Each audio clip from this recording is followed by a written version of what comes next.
your smartphone. Did you ever see Total Recall? Yeah, I did. I mean, I'd be down for that stuff surgically implanted. So USB-C still has a headphone jack. Throwing that out there. All right, cool. The rear camera is the same as the S7. Nothing improved there. They only improved the forward-facing camera, bumped that up to an 8 megapixel. Yay! So you can Skype better. Better selfies. I don't know. It's a pretty phone. If you had a Samsung Galaxy S6, this is a big step up for you. Galaxy S7. You need a new phone anyway because the last one exploded, so upgrade for you. Galaxy S7, not Note 7. Note 7 was on recall. You don't even have it anyways. Tomato. Anyways, check it out. Enjoy it. Do it. Check it out. Let us know what you think. It is a flagship phone. It is a powerful powerhouse. It is a cream of the crop. It is high up there. Waterproof, dustproof, all that other shenanigans. It's Samsung coming out swinging. I mean, they put in the best they could.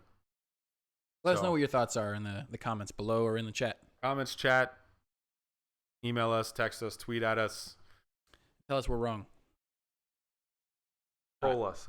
Troll us. What's up? What's next? This is one of your categories here. Oh, this little thing? I just found some pretty pictures. That's This all I little did. thing. SpaceX. So we've been gone for a while. Yay, about a month. So in that time, SpaceX launched a satellite from a customer I'm familiar with from Luxembourg. And they launched on a stage one that had previously launched a satellite. So this is their first example, demonstrated full flight, reused stage one rocket. Now this is a big deal in the space industry because no one, and I repeat, no one, NASA, Russians, French, European, no one has reused any portion of the rocket, much less an entire first stage. So the first stage consists of a bunch of fuel tanks. The major component is the engine, in this case, the Merlin engine. And yeah. Like the wizard? Like the wizard.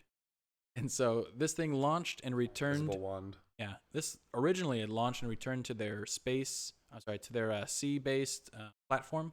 The barge. Yep, the barge.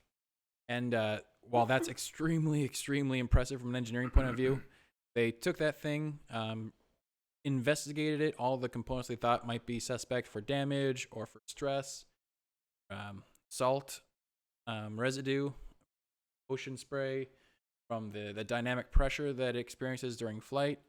Maximum dynamic pressure, this is subject to a lot of mechanical stress. Nerd. This is sort of my jam. And then all the stresses and all the fuel and all the everything that happens in an engine, a rocket engine, as it airs through the atmosphere. So they took that, investigated it, cleaned it, refurbished it, slapped it back together, tested it some more, and this went through a lot more testing that the next ones are going through because SpaceX is literally writing the book on how to do a reusable rocket. So they're breaking a lot of new ground. They're writing everything down. They're logging everything for posterity, and then they went threw another satellite on, got the insurance to buy off on it, the customer to buy off on it. They launched it successfully and stuck the landing again with the same first stage they did a year and a half ago. On a barge again. Again, on a barge in the middle of the Atlantic Ocean. Crazy, crazy nerd orgasm was going on while everyone was cheering. It was really cool. So I just found some. I just handled the pretty stuff in the background on this one. So this is launch. And then I like this photo. This is a time lapse of a launch of it going through the beautiful evening sky. Yeah, that's there a in Florida. Glorious shot. The top is the final stage thrusting and the last bit of deceleration before it lands, and then its gloriousness of the barge floating back to the Cape. Yeah. So I also got this as more of an explanation so people can see this was about their land landing. So this is the very first land landing of the resource. Usually they just shift this trajectory over the ocean, but maybe you want to talk about some of the different stages and everything that this stage goes through and to reusing it and why that's important. So, real quick overview. A rocket launch carrying a satellite into space is made up of typically 3 stages. What you'll get is the first stage, which is the most impressive. That's the largest stage on the pad, and that'll take off and get you pretty much hauling ass. The trick to getting into orbit isn't how high you can go so much is how fast horizontally you can go, because you need to be going along at several kilometers per second, just so you don't hit the Earth because you're constantly falling around in an orbit. You really need to be booking tangentially to the planet surface. So what SpaceX does is they launch the first stage, then at the main engine cutoff and first stage separation, what they do is their foils, they turn the rocket engine over the first stage, and they start firing their engine again to slow them down. It allows them to fall back onto a distinguished or to a predetermined path. They use some sort of flippers, like airfoils, to sort of guide them. They look like steel grates from the video. They look like They get waffle makers. Yeah. They get really hot coming back through the atmosphere. Like they started. So I was watching the stream, and they what just appears to be GoPros mounted to the side of it, and you could see two of the grates, and they just turned bright orange coming back through the atmosphere. They do. And then as they start to get close, they'll fire the main engine to do their major deacceleration. I'm not sure if you noticed, but there are some single propellant, little small thrusters to help do fine adjustments as they're coming down. Then they turn on the engines, they crank it up, they rev it up high, and it slows that thing down from falling from basically the edge of space. Slows it down, and then based on all the engineering and all the controls surfaces they have, they end up slowing down so they just touch down right on the pad. It's quite graceful when It's you watch extremely graceful. It is so cool. It's not like it slams in and there's like a suspension that absorbs it. It's a very just graceful landing, no bouncing. It's there. They have these giant grasshopper legs that sort of catch it and prop it up, but those aren't terribly strong or suspensors. And it's crazy too because they're sticking a landing on a stage. The first stage is probably about 3 or 4 or 5 stories tall, on a barge that's pitching and rolling in the ocean that's constantly moving because of the tides and because of waves and because of wind. And they stick the landing right in the middle of the pad. Really cool. So, from what I understanding from you in layman's terms, is the stage 1 is what gets them out of the atmosphere. By and large, yeah. And one of the most expensive aspects of rocket launches. Yeah, because typically up until now, they've just been trashed. They land in the ocean or they land in the desert plains of Kazakhstan or Atlantic, and then they sink, and then we go and recover them, and we bring them back in to clean them, or recycle them, but there's no reusing it. It just becomes scrap metal.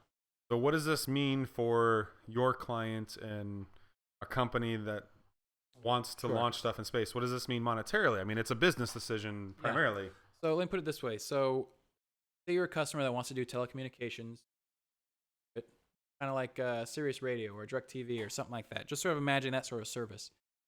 They're going to purchase a satellite that's in the range of maybe $100 to $300 million just for the satellite. And then after about 2 years, they're going to stick that satellite on top of a rocket.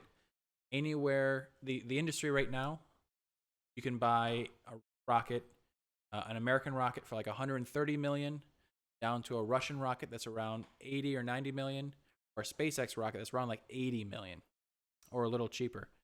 They've been pushing the budget real low. So they're a huge competitor right now without this reusable, and they're really forcing a lot of companies like Roscosmos, fires their Proton rocket out of Kazakhstan, Russian end, straight from the space race and the Cold War.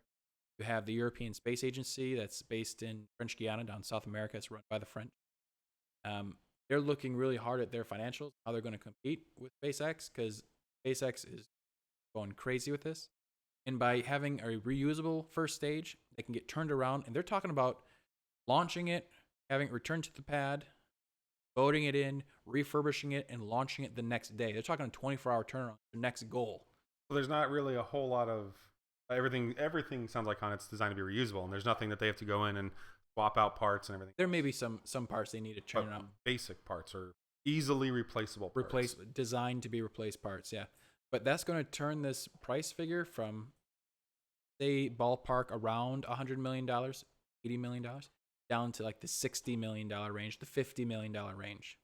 What you're really saying is if they can get this to be used 4 or 5 times, they're going to undercut the market incredibly. SpaceX is going to be rolling in the dough. They're going to cut everybody off at the knee. Yeah. Cool. Now, some people say, well, why do you need to have the turnaround at 24 hours? You're not launching satellites every 24 hours. That's true, but having the capability, major milestone, and being able to say, yeah, we can launch you today, and we can launch you tomorrow, and we can launch you on Thursday, totally opens the doors for every customer they have. Well, that means for somebody like you that's been in line, or a company that's been in line for months, now I can start catching up on the industry that's put years behind schedule. Absolutely. In a couple months. Yeah, the rocket industry is a huge bottleneck. A lot of customers, not that many rockets. It's hard to get a launch date. In fact, I have a satellite that's sitting out right now waiting for a rocket, and it's been about 6 months. So, but you're going back for soon, sadly. Yeah, I'm going back. Sadly, we most likely will have another Geek Fu break. A lot of hosting of the Bull Tipper streaming video games, but yeah. So, you were also talking about going back and a trip you can go to where Kazakhstan. Yeah, cheaply. That's right. So I just downloaded some photos and want to if these are places you've seen around and oh sure, all right, quiz time. And if you can explain some of the things. all right, this is really cool. All right, so when we go out to Kazakhstan used to be a region in the Soviet Union, USSR. Baikonur was the origin of Sputnik, of Yuri Gagarin. And that's me. Yuri Gagarin, the first man in space, Laika, the first dog in space, and so on. I was done with Baikonur. I'd been there for too long. I started getting cabin fever. That's me in all my excellence. But some of the great things about the Russian culture when it comes to the space technology, the space exploration, is they hold everything exactly the way that it was done when Yuri Gagarin launched. For him, he's a national hero. So if Yuri Gagarin woke up and decided to get on the rocket at 7:15, damn it, that's the way we're going to do it today. So when they roll out the rocket, there's a photo here of the Proton rocket rolling out. The front, you'll see all the thermal blankets protecting the payload. But this rolls out in the morning. I think it's 17 in the morning. It'll roll out from the fueling stand out to the launch pad every time. That's the way they do it. There's a Soyuz rollout up there in the upper corner. The Soyuz on the launch pad. Those are extremely cool to watch. We get to go out and walk out into the fields and go watch them launch. See the stand for holding the rocket. What's cool about this photo is it may look like the space shuttle. This is actually the Russian equivalent. They probably got the design from us, but I won't point fingers. Or very similar. Yeah. It's called the Buran, Buran, and they have an actual version of that at their local museum out there on the launch pad. And we get to go inside and pretend to pilot it, sit in the pilot's chair, and climb around through it. It's pretty cool. Not a whole lot of people get to do that. I've sat on Yuri Gagarin's bed, the bed he slept on before he went to space. Creeper. Yeah, there's a whole museum there. It's cool. It's cool. I have a whole bunch of photos. I'll just send them to you. And there's me. I got my fur coat, my fur hat. The most hair he's had above his chest in a very long time. Yeah. Well, cool, man. That's exciting and sad. We will lose you for a little bit of time in May, but hopefully it doesn't turn into a 3-month stint or whatever it was last time. May's so much warmer and so much nicer. The weather's almost like here in California. Will you still wear this jacket and hat? No, because when I wore that, it was like negative 25 degrees. It was cold. So do you still own those? Oh, yeah, I still own those. I still rock those, man. You don't wear them in California. No, I don't. Not unless I'm skiing in Tahoe. All right. Well, space news and technology news, I feel this is a wonderful all right. transition. Destiny 2! So this is probably one of the saddest reasons that I'm sad we missed was the week of this announcement. They started off with a teaser trailer, probably the best 60 seconds of a teaser trailer of any video game I've ever seen. It's everybody's favorite character from Destiny, Cade Six, and our favorite voice actor, who's in a lot of our favorite games, Nathan Fillion, Buck from Halo, Cade in Destiny, and he does a couple others too randomly. But just sitting there at the bar, talking to broom sweeping bot, having a drink, some green antifreeze looking alcohol. We assume it's alcoholic. I don't know what gets a robot drunk. Something unleaded, probably. Yeah. So he's just talking away, and I have to just recommend you go watch it. And then it just turns into you just hear a bullet come whizzing in, and Sleeping Bot kind of looks around and goes, "What's going on?" He freezes. And all of a sudden you hear Zavala in the background yelling, "Come on, Cade, get to work!" And he just grabs his gun off the table